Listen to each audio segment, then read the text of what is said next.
En esta segunda parte de la clase de hoy, nos vamos a ocupar de la perspectiva funcional de la definición del contrato.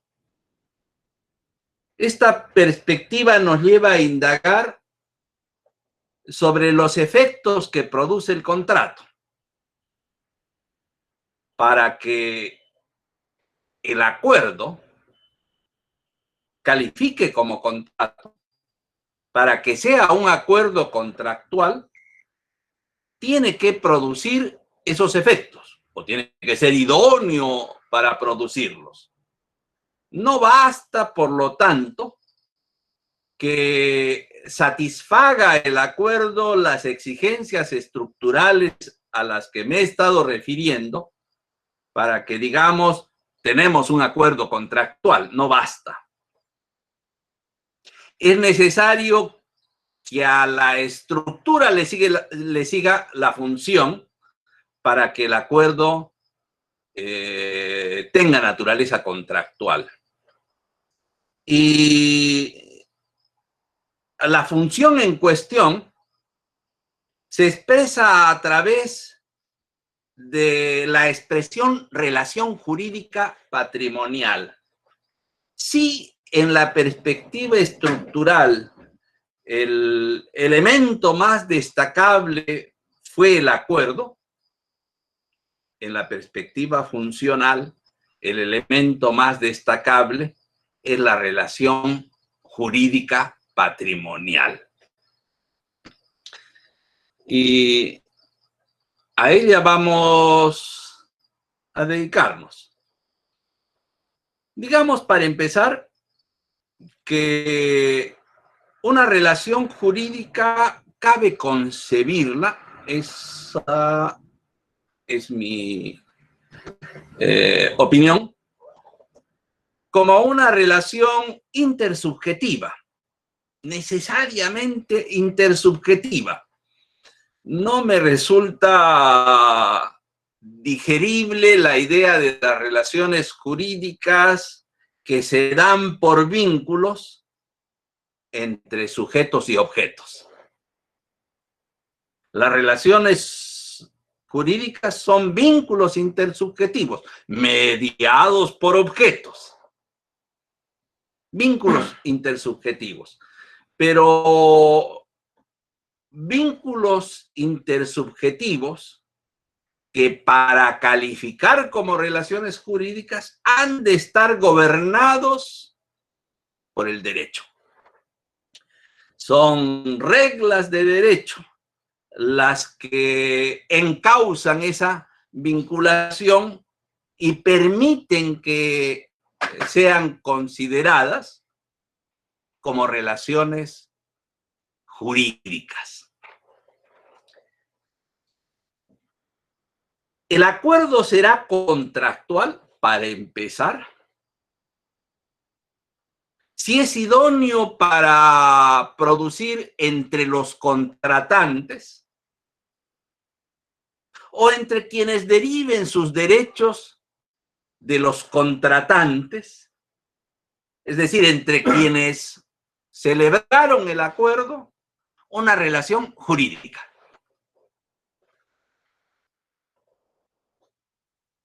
Porque los acuerdos pueden producir relaciones intersubjetivas. Frecuentemente los acuerdos crean relaciones intersubjetivas. Y no porque crean relaciones intersubjetivas, esos acuerdos van a calificar como contratos. No. Para que califiquen como contratos, esas relaciones intersubjetivas, para empezar, tienen que ser jurídicas. Y no todas las relaciones intersubjetivas lo son, porque no todas las relaciones humanas son relaciones gobernadas por el derecho.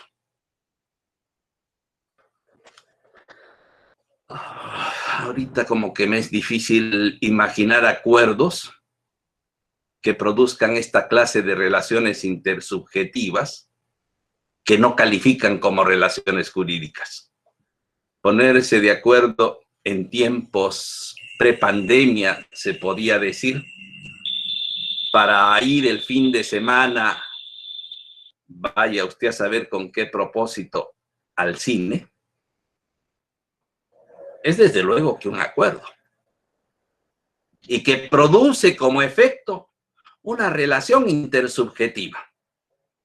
El vínculo ese entre los sujetos que se pusieron de acuerdo para ir al cine. Pero esa relación no es una relación jurídica. El derecho no aplica allí. Serán los usos sociales los que gobiernen la conducta de los sujetos que terminan vinculados por ese acuerdo, pero no el derecho. De modo tal que si alguno de los acordantes, si se puede usar esa palabra, por ejemplo, no va a la cita, no cabe invocar consecuencias jurídicas de esa inasistencia. No hay derecho allí. Tanto ese acuerdo es, pero no contrato. No contrato. Para que el acuerdo sea contrato, entonces, la relación que nace entre los que celebraron el contrato tiene que ser una que esté gobernada por el derecho. Pero todas las relaciones jurídicas que nacen de acuerdos bastan para hacer de estos, de los acuerdos, contratos. A ver un ejemplo socorrido, frecuente. El acuerdo que permite la celebración del matrimonio. El acuerdo que adoptan quienes se convierten por el mismo en cónyuges. Es un acuerdo que crea una relación, una específica relación, que se llama justamente relación conyugal.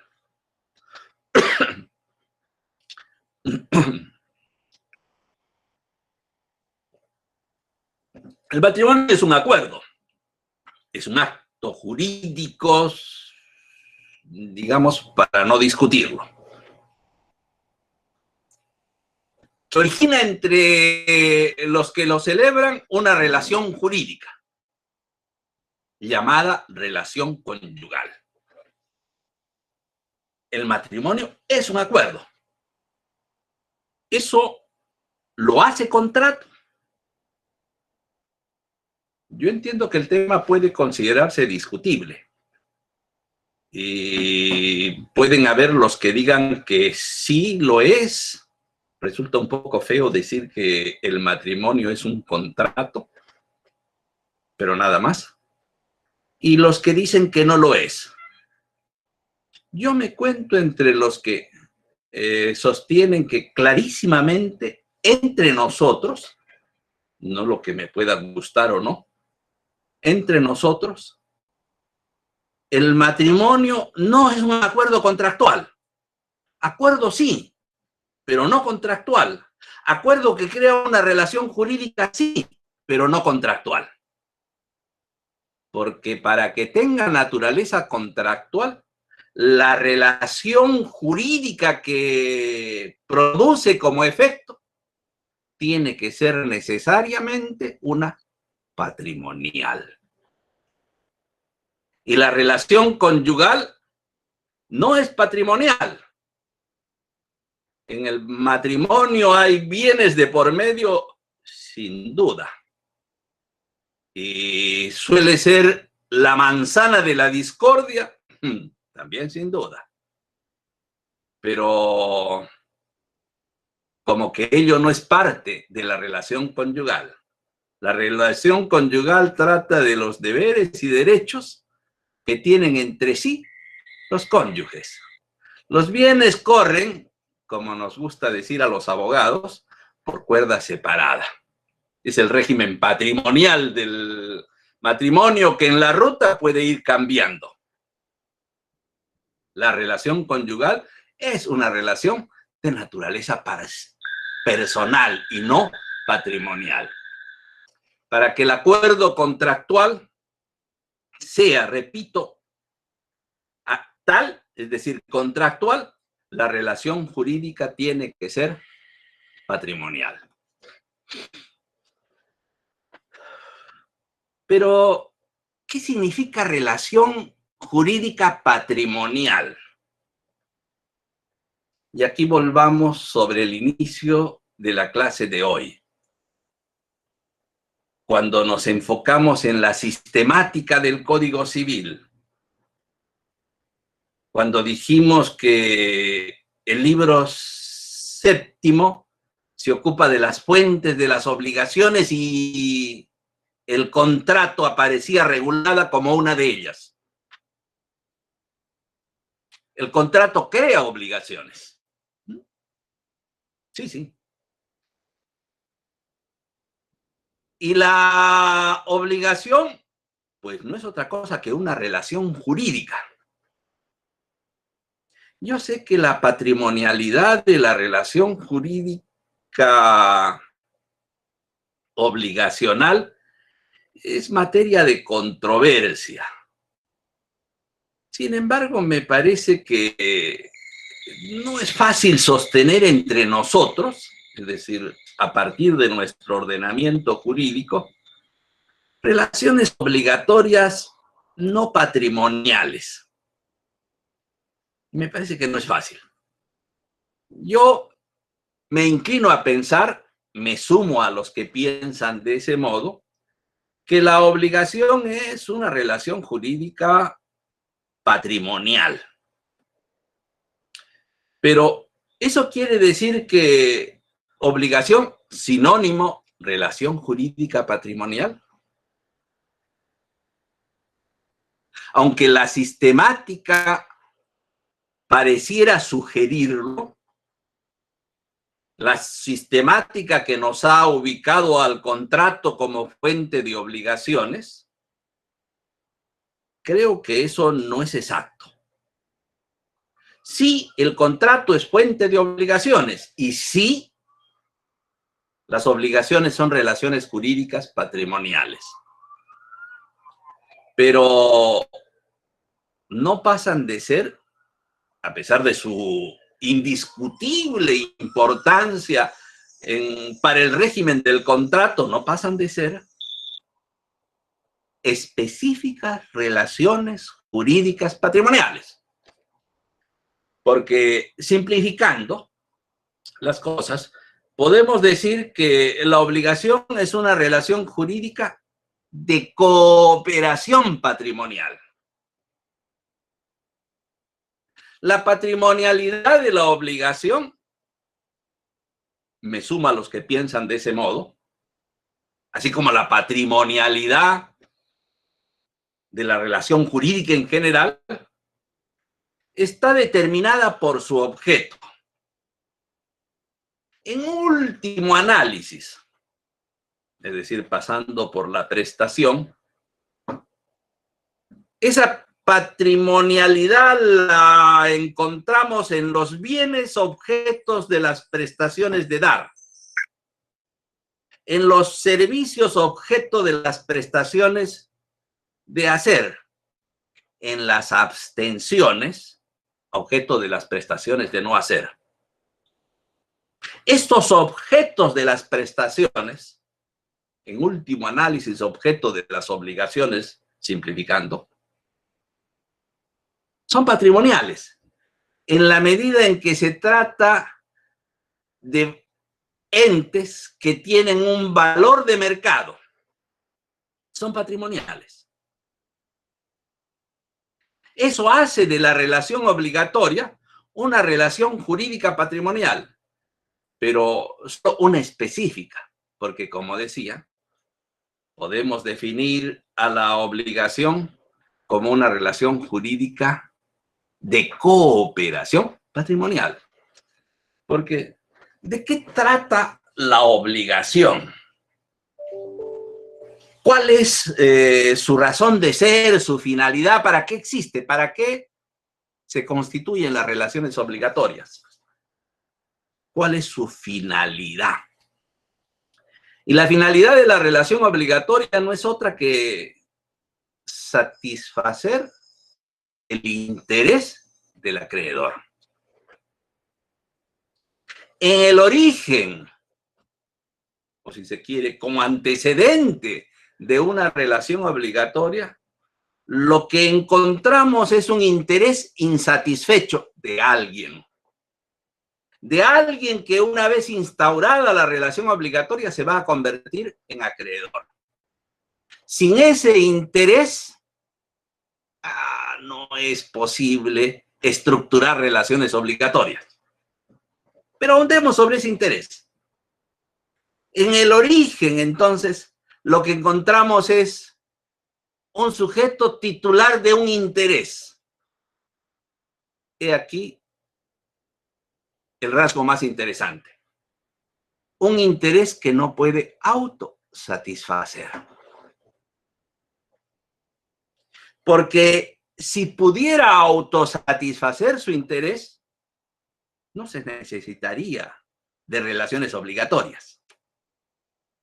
El propietario, por ejemplo, es el sujeto del interés. Él es el titular del interés. Su interés se satisface usando y disfrutando el bien. Pero el uso y disfrute del bien lo realiza el propietario actuando sobre el bien. No necesita de nadie para usar y disfrutar del bien. El propietario, en consecuencia, es titular de un interés que se autosatisface. Por eso el propietario no está dentro de una relación jurídica. No sucede lo mismo con el acreedor. Él es titular de un interés que no puede satisfacer por sí mismo.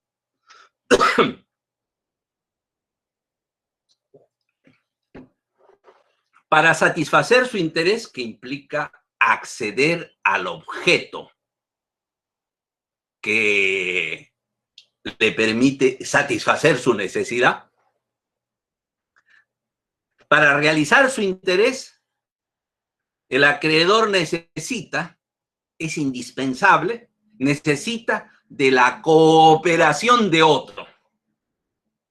Ese otro de cuya cooperación necesita es el deudor.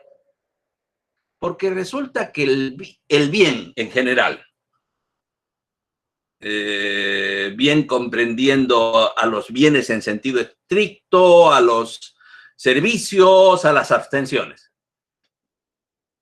Porque el bien que sirve para realizar el interés del acreedor está en la esfera jurídica de control del deudor.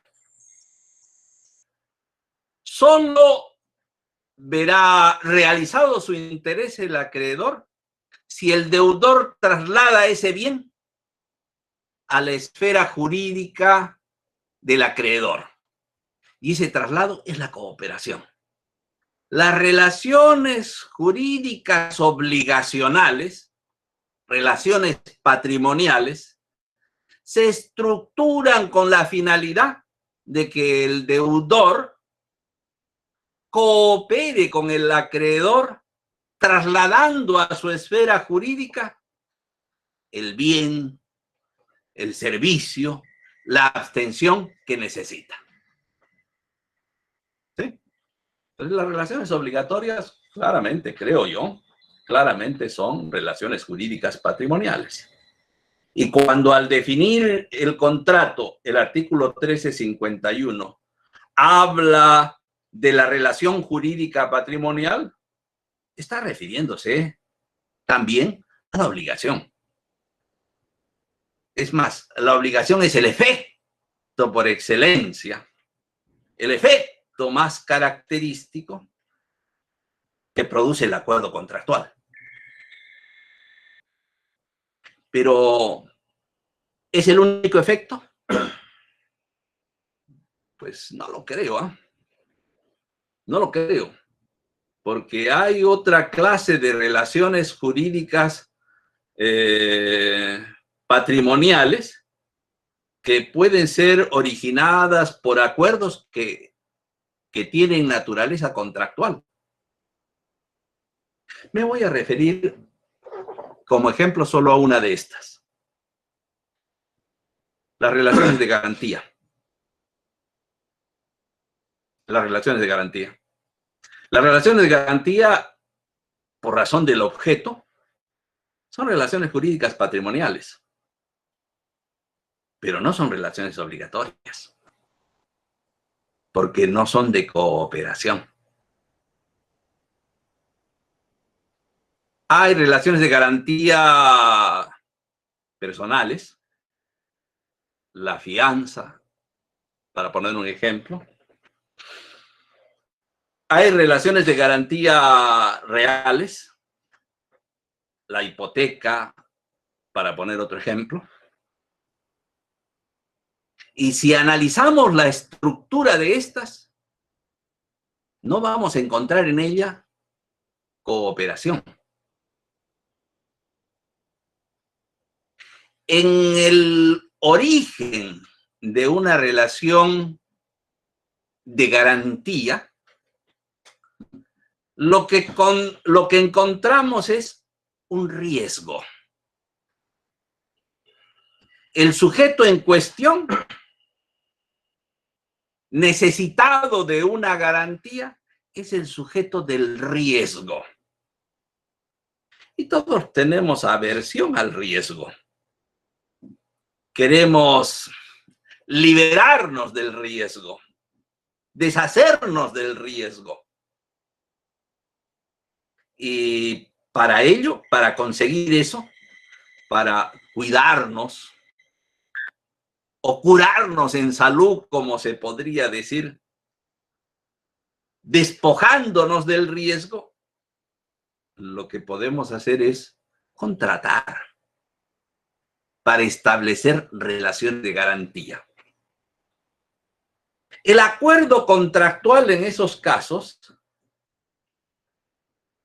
al instaurar entre las partes contratantes una relación de garantía, lo que hace es trasladar el riesgo. Antes del contrato, hay un sujeto que tiene el riesgo. Después del contrato, en el marco de la relación de garantía, ese riesgo es asumido por el cocontratante. Eso es lo que sucede en la fianza, eso es lo que sucede en la hipoteca. En la hipoteca, con lo que ya están familiarizados, porque han estudiado el tema en su curso de Derechos Reales, ¿qué sucede? Por la celebración del contrato de hipoteca, el acreedor se llama así porque es acreedor en otra relación jurídica, no en la de hipoteca. En la de hipoteca, técnicamente acreedor no es, sino garantizado. El acreedor, antes de la celebración del contrato de hipoteca, es el sujeto del riesgo. ¿Y en qué consiste el riesgo de este acreedor? Pues que no le paguen. El acreedor es el que necesita de la cooperación del deudor para realizar su interés. Si el deudor no coopera, el acreedor quedará insatisfecho. El riesgo que tiene es esa insatisfacción, producto de la falta de pago, de la falta de cooperación del deudor. y se quiere pues liberar, proteger, cautelar frente a ese riesgo. Y para ello contrata. Para ello celebra el contrato de hipoteca. Y a través del contrato de hipoteca se origina una relación jurídica patrimonial que vincula a dos partes que debemos llamar estrictamente garante y garantizado.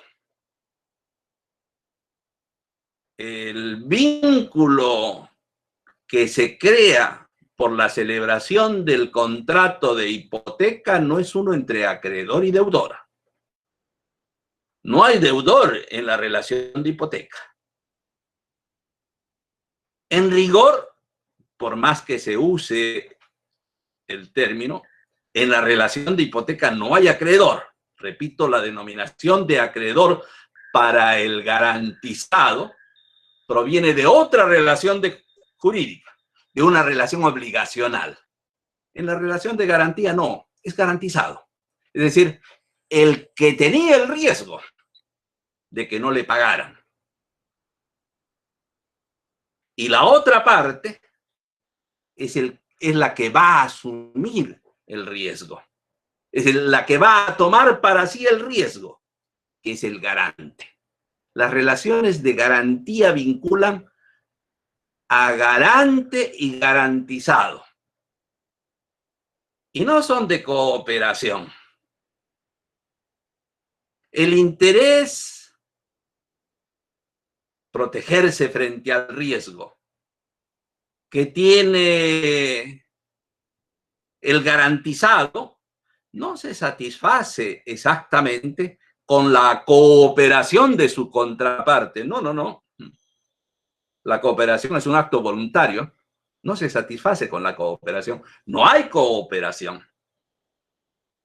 Si el riesgo, el temor de la falta de pago, se termina haciendo realidad, el riesgo se convierte, como se diría en el lenguaje del derecho de seguros, en siniestro, opera la garantía. Y la garantía no es una cooperación del garante, no. Opera la garantía. Es decir, las consecuencias negativas de ese siniestro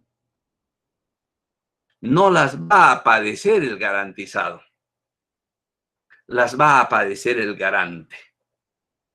Las puede padecer voluntariamente y si no, pues digamos, en teoría esto se dice fácil, en la práctica por supuesto que no lo es, digamos, va a sufrir la ejecución forzada, va a sufrir el garante, ¿no? Entonces, cuando el 1351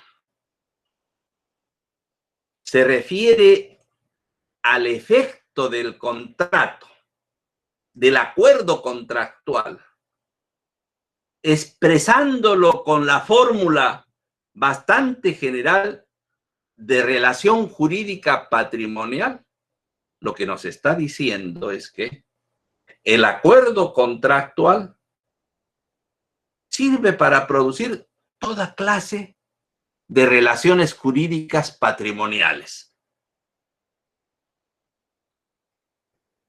Normalmente, relaciones obligatorias.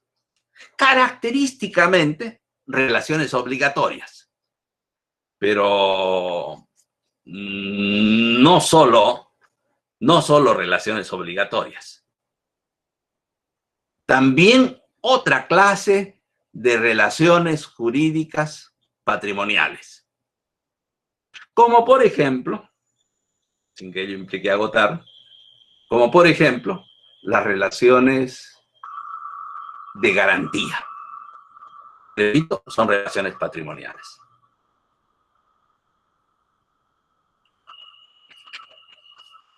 Entonces, en la concepción del contrato que fluye del 1351 y que veremos se va a corroborar a lo largo de las normas que desarrollan el régimen del contrato, de sus principios, se puede decir que el contrato no solo sirve entre nosotros para producir efectos obligacionales. Claro, nada obsta para sostener que los efectos obligacionales son los efectos característicos del acuerdo contractual, pero no se reducen a ellos. Hasta aquí, el contrato tiene como efecto, puede tener como efecto, es idóneo para producir como efecto toda clase de relaciones jurídicas patrimoniales.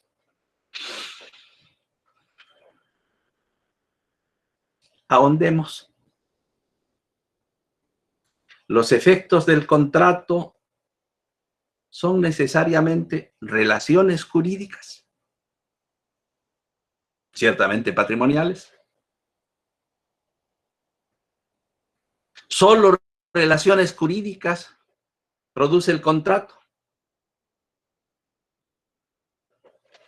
Creo que sostener eso, no a la luz de la definición que da el 1351, que digamos cierra los efectos del contrato en la relación jurídica patrimonial, sino a la luz del conjunto de la regulación sobre el contrato y de la regulación del derecho civil patrimonial en general. Creo que a la luz de toda esa normatividad, no resulta tan exacto sostener que los efectos del contrato se limitan a las relaciones jurídicas patrimoniales. Pongamos un ejemplo para examinar esto. Nuevamente, la compra-venta de un inmueble. El acuerdo de compra-venta es un acuerdo contractual. La ley lo llama así directamente, por lo tanto, no cabe examinar más. El acuerdo de compra-venta es un acuerdo contractual. ¿Cuál es el efecto jurídico de una compra-venta de un inmueble? Introduzcamos una precisión en el ejemplo y asumamos, como sucede ordinariamente, que quien vende, la parte vendedora, es propietario del inmueble que vende y que no tiene limitación para enajenar el inmueble. Indispensables estas precisiones para obtener los alcances del acuerdo contractual a los que me quiero referir. Siendo así, el acuerdo de compra-venta celebrado, interviniendo como parte vendedora el propietario del inmueble que puede disponer libremente de él, produce entre los contratantes, es decir, entre vendedor y comprador, una relación jurídica patrimonial. La relación jurídica patrimonial que va a regular el título primero de la sección segunda del libro séptimo, bajo la denominación de compraventa con detalle, es una relación de naturaleza obligacional. La compraventa crea en general, de muebles, inmuebles, en general, crea entre los contratantes, entre vendedor y comprador, una relación jurídica obligacional. Es decir, una relación jurídica de cooperación patrimonial.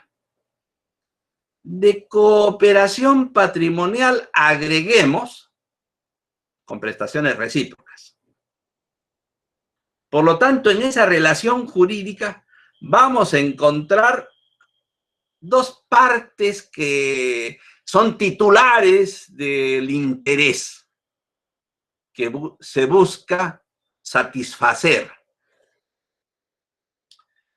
Una de las partes titular del interés es la parte vendedora.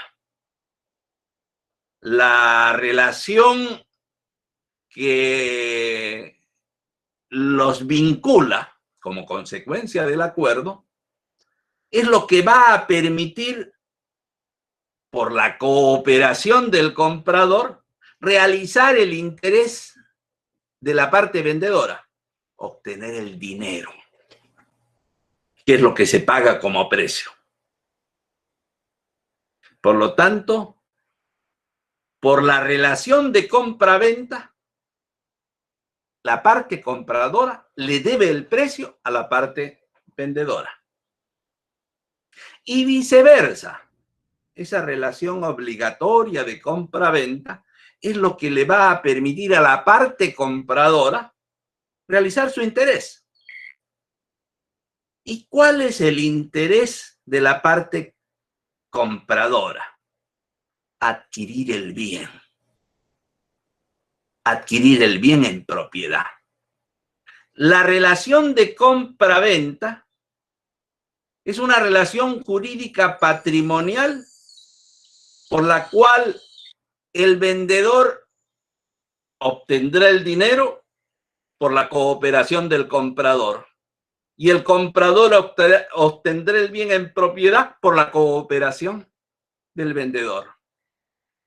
La compra-venta es una relación jurídica de cooperación patrimonial. Ahí acaban los efectos de la compra-venta. Si se tratara de una compra-venta ordinaria de bienes muebles, pues sí, ahí acaban. Esos son todos los efectos de la compra-venta. Pero si se tratara, como es nuestro ejemplo, de una compra-venta de inmueble vendido por el propietario, que lo puede enajenar libremente, los efectos del contrato no son solamente obligacionales. No, señores. Ese contrato de compra-venta tiene, además de los efectos obligacionales, un efecto real. Ese contrato, es decir, la celebración del acuerdo, tiene un efecto real. Por mandato de la ley, salvo, claro, que las partes establezcan otra cosa, pero asumamos que no. Por mandato de la ley, por mandato del Código Civil, porque así lo dispone el artículo 949 del Código Civil. La sola celebración del acuerdo transfiere la propiedad del inmueble del vendedor al comprador. La sola celebración del acuerdo. Es decir, para que el comprador adquiera la propiedad, no el bien, ¿ah? Para que adquiera el bien, es decir, para que entre a poseerlo, es indispensable la cooperación del vendedor que se lo entrega. Eso es obligacional. Pero para que adquiera la propiedad real, lo único que necesita el comprador es comprarlo. Y lo compra poniéndose de acuerdo. Para convertirse en propietario del inmueble, el comprador solo necesita celebrar un acuerdo con el vendedor. Nada más, señores. ¿Que ese acuerdo puede ser formalizado después por escritura pública? Sí, sin duda. ¿Que ese acuerdo después puede ser inscrito en el registro público? También sin duda y conveniente hacerlo, recomendable. Pero ni la inscripción en el registro público, ni siquiera la formalización por escritura pública del acuerdo son como necesarios para que la propiedad se transfiera. El solo acuerdo. Si eso está bien o está mal, ese es otro tópico. Pero que nuestro régimen hoy es así, desde el punto de vista al que yo adhiero, sí. Por lo tanto, en el caso del ejemplo, la compra-venta inmobiliaria, los efectos del acuerdo contractual son dos: obligacionales, y eso no es otra cosa que una relación jurídica patrimonial, y reales, la transferencia de la propiedad. Y eso, señores, no es una relación jurídica. Si nos sujetamos a la definición que hemos adelantado de relación jurídica, es decir, relación intersubjetiva gobernada por el derecho. Ahí, en la propiedad, no hay una relación intersubjetiva. Es el sujeto frente al bien, pudiendo realizar por sí mismo, con ese bien, su interés. En el caso, usarlo y disfrutarlo. Allí no hay una relación jurídica. Allí lo que hay es una situación jurídica. O si se quiere, situación jurídica subjetiva. El sujeto en una posición frente al derecho, que tutela su interés de usar y disfrutar el bien. Las relaciones jurídicas son un concepto distinto al de las situaciones jurídicas. Claro, las situaciones jurídicas sirven para construir relaciones jurídicas. Total, se podría decir que una relación jurídica termina vinculando situaciones jurídicas. Que una relación significa una pluralidad de situaciones jurídicas. Pero ello no es óbice para que distingamos la situación jurídica respecto de la relación jurídica.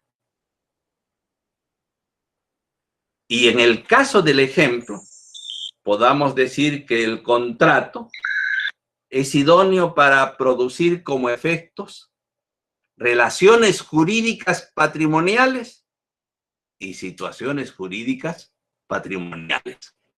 Por lo tanto, lo descrito en la definición del 1351 como que no expresa todos los efectos que este mismo régimen legal establece que puede producir el contrato.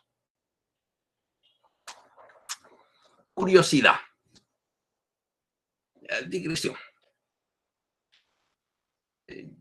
Yo invito a prestarle atención a dos códigos civiles sudamericanos. Interesantes. Uno es el Código Civil brasileño de 2002. Como el de 1916, también sigue fuertemente impregnado por el derecho civil alemán. Y otro, más interesante todavía, más reciente, de 2014, el Código Civil y Comercial de la Nación Argentina. Dicen los argentinos, esto no es peyorativo,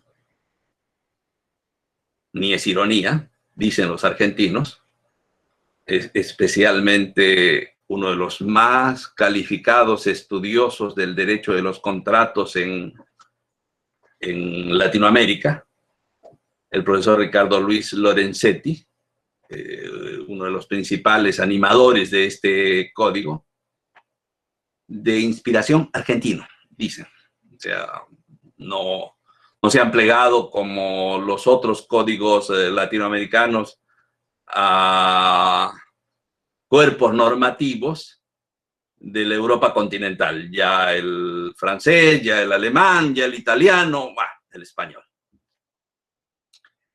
Hago esta referencia para mencionar una curiosidad.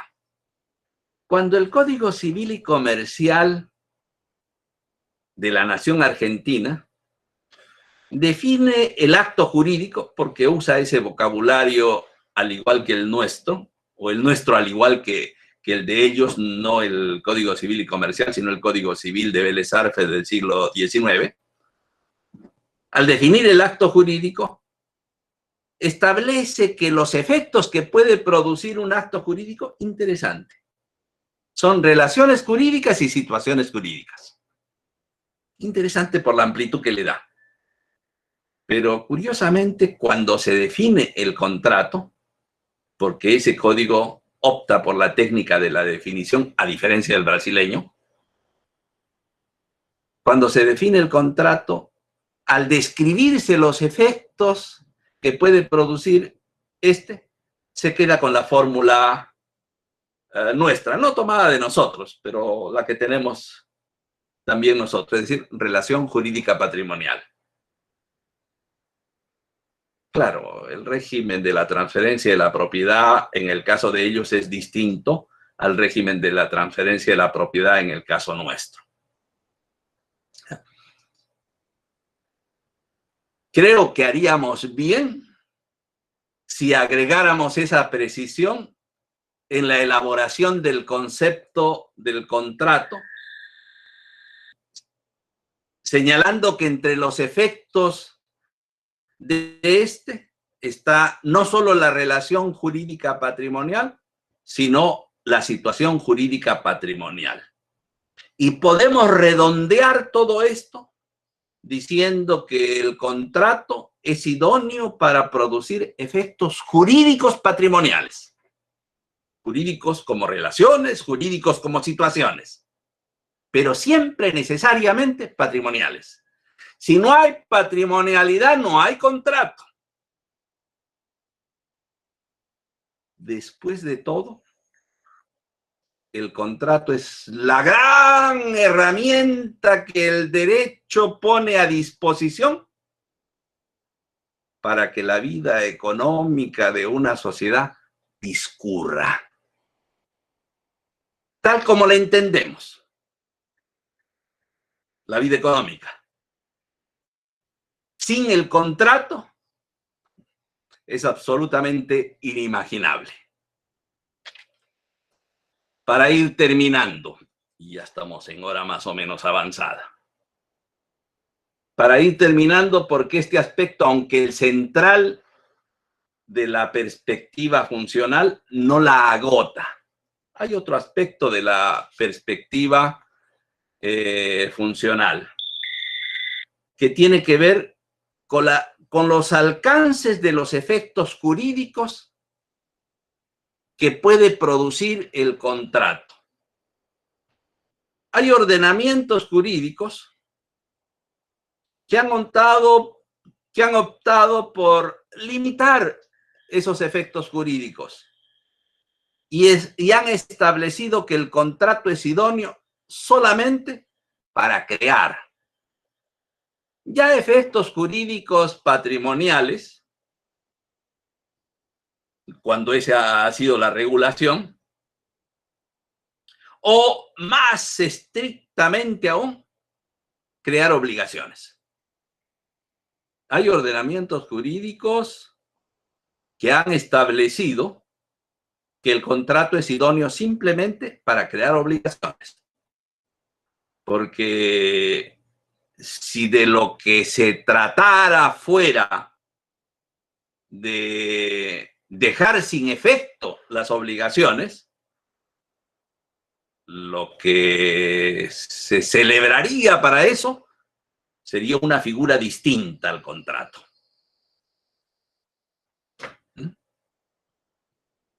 Bueno, esa no ha sido nuestra opción. Fluye con claridad el texto del 1351 que la idoneidad del contrato es múltiple. El contrato no solamente sirve para crear efectos jurídicos patrimoniales, no. También son acuerdos contractuales aquellos por los cuales se regulan esos efectos jurídicos patrimoniales ya existentes. Aquellos por los que se modifican. Vaya usted a distinguir regular de modificar, pero en fin, tema en el que no me quiero meter ahora. Aquellos por los que se extinguen efectos jurídicos patrimoniales. Por lo tanto, entre nosotros no se puede sostener, a la luz de esta definición, por ejemplo, que el mutuo disenso, que sirve para extinguir una relación jurídica o efectos jurídicos patrimoniales, dicho de una manera más general, no se puede decir que el mutuo disenso es una figura distinta al contrato. No, no, no. Para nosotros, a la luz de este texto, el mutuo disenso que extingue es un acuerdo de naturaleza contractual. Regulado en el libro sexto, sí, pues. Es más, en el libro sexto hay regulados otros contratos más, no solo el mutuo disenso. La cesión de derechos, por ejemplo. La transacción, por ejemplo. La dación en pago, por ejemplo. Siendo el contrato un acuerdo idóneo para producir estas diferentes clases de efectos jurídico-patrimoniales, todos aquellos que producen acuerdos, efectos distintos a la creación, son acuerdos de naturaleza contractual. Es más, agreguemos, y con esto ya vamos terminando, es más, la relación de efectos que se pueden producir, que encontramos en el 1351, creo que es simplemente ejemplificativa.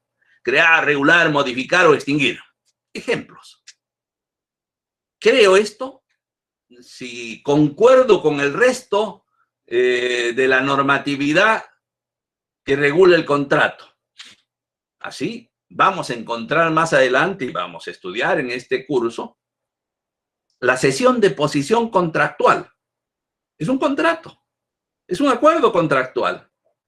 Y ese acuerdo contractual no sirve para crear, no sirve para regular, no sirve para modificar, no sirve para extinguir una relación jurídica patrimonial. Sirve para transferir. Por lo tanto, el contrato también es idóneo para transferir. También es idóneo para garantizar. Y para otra clase de efectos jurídico-patrimoniales más. Conclusión. A la luz del 1351 y de las reglas concordantes con este, podemos definir el contrato para nuestro Código Civil como el acto jurídico pluripartito que puede producir toda clase de efectos jurídicos patrimoniales. ¿Hasta aquí alguna pregunta, señores? Profesor, disculpe, una Sí, consulta. Que siga Francisco primero. sí, doctor, una consulta, gracias, Fernando. Eh, con respecto a la patrimonialidad de la prestación, usted hizo referencia al valor del mercado y Sí. ¿cómo sabemos cuándo, o sea, cómo sabemos, digamos, determinar que un bien tenga un determinado valor en el mercado? O sea, ¿cuál es el criterio para determinar la Complicado, patrimonial? complicado, pero diría el intercambio. Si puedo intercambiar esos bienes, bienes en la acepción general, es decir, todo objeto idóneo para satisfacer intereses. Y son idóneos para satisfacer intereses las cosas como lo son los servicios. Si los bienes se pueden intercambiar, es porque se les atribuyen valores de cambio en el mercado. Esos valores de cambio son los que definen su patrimonialidad. En la mayoría de los casos eso es más o menos claro, pero obviamente no siempre. Bien, gracias, doctor. No hay que. Muy bien, señores, Sí, ya es un poquito avanzada la hora. Les agradezco mucho su participación. Nos vemos en la siguiente clase. Detengo la grabación.